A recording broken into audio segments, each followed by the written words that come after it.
কি শুরু করেছি? ও কি শুরু করছো তুমি জানতেছো না, বুঝছো না? তুমি আমার টিভিতে সারি দিচ্ছ না কিসের জন্য?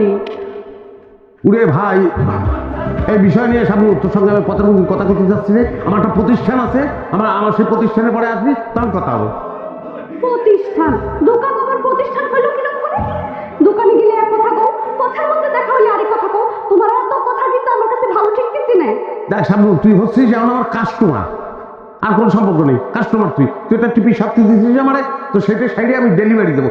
পথের মধ্যে কোনো ধরনের ডেলিভারি হয় সব সব যাত্রী দিয়ে আমার। না সরব না, তুমি না দবির, সে আগের মতোই রয়ে গেল। মানে ও মানে কি এটাও বুঝতেছো না? আমি কি প্রথম তোমার জন্য পথের মধ্যে দাঁড়িয়ে আছি?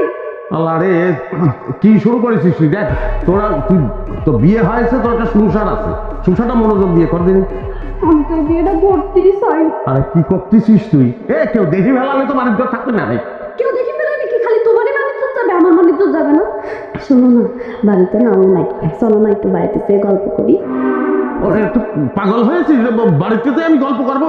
গল্প কেউ গল্পের মধ্যে থাকবে না, গল্পতে কবিতা শুরু হয়ে দেবো, সবার মধ্যে আমি নেই। আমার একটা সংসার আছে। ওনার হাত না ধরলে মনে হইতেছে সাবধানে একবার মরে যাবি না।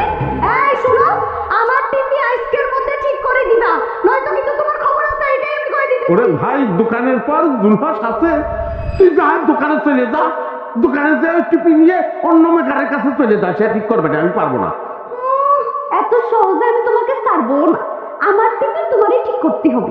গরম দবির রে, শালা যে টিপি আবিষ্কার করেছিল। মনে নরম মাথা গরম